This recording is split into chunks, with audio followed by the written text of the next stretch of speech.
Okay, well, this is my entire regular plastic model kits. I guess warships, tanks, army stuff, military vehicles, and warplanes. And like last video, I will put the prices of everything, but just to go through the introduction, I guess, here's my Air Force. I didn't put the decals on this except for this model, but I do plan on going back and doing that. I haven't painted them since I've never painted anything in my life. So that's a submarine. Also, wanted to mention that these biplanes are stupid and I don't ever want to build any more of those again because they suck. It looks good, but it was a pain to build. So now we go on to our navy. These are my ships. There's a bunch of planes and boats. Sometimes are extra pieces, but I cut them out anyways because I think they're cool. This aircraft here is kind of damaged because transportation. It's one of my first ships I built. It sucks, but it's okay. I kind of wasn't good at that yet. I don't really like this battleship, the Missouri, because it's just not like Revel doesn't have the same type of detail quality as, you know, like Tamiya. I found the stand for the Apache helicopter, but here are my tanks, my army of tanks.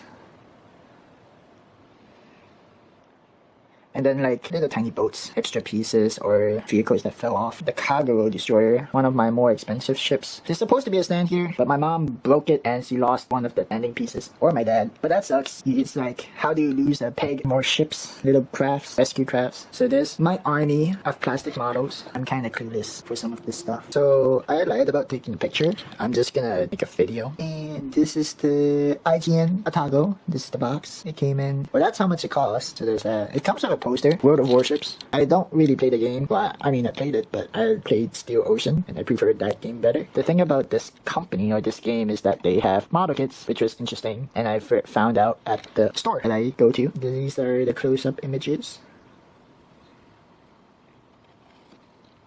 These turrets do move pretty easily, make everything straight. So you can see there is torpedoes. Those are some planes that came with there. It also came with a bunch of extra turret cannons, guns, whatever you want to call them. Interesting thing about the World of Warship, at least for this kit, is that it came with Waterline series parts. If you can tell, like the certain pieces have different coloration, so it's just a different brand, and they just kind of stuck it in there, which was interesting. Here's my Wasp and IGN I-19, I believe. So this is the IGN Imperial Japanese Navy submarine. It does have a turret, which I believe moves. There you go. And this is the little stand that it comes with. It probably had some kind of a decal, but this is the first model kit I ever built a couple years ago, sometime. And this is the reason why I hadn't put decals on my other stuff for a while, until I had like my Gundam model kits, because I was pretty bad about it. So here's the Ross, bunch of planes. Like, so I tried putting the decals on those planes, was a pain in the butt. When a bunch of them came out over time, also ones fell apart because transportation. Basically, I didn't know what I was doing. My piece comes up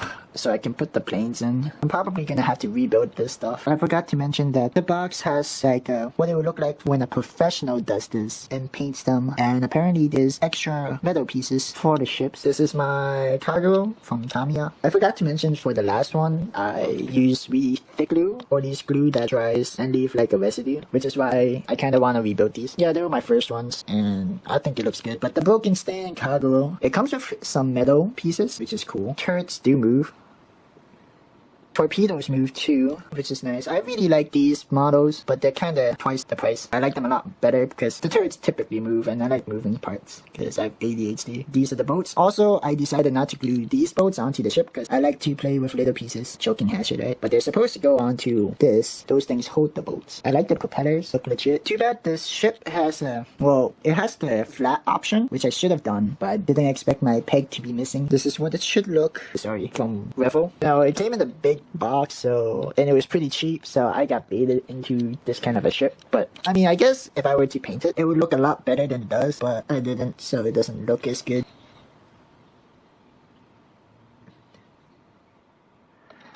I would be able to lift it. Yeah, there you go. I probably should have glued these things down, but you know, as a kid, I'd be like, I'm gonna send these into massive wars and to shoot things, you know. That never happened. US Missouri, a little dialogue. I don't know if you can read that. Okay, the C-Class, C-37, and C-39. I do not know which one's which. This is one of the few boxes that come pretty cheap. I don't know the price at the top of my head, but it's gonna be posted. And it comes with 2 ships, even though look the same.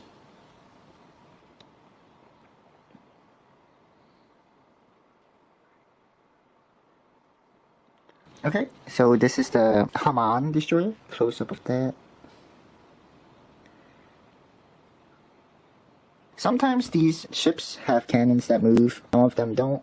I guess it just depends. But these ones moves. I don't think the last ones, the C-37, the C-39 does. So there's that.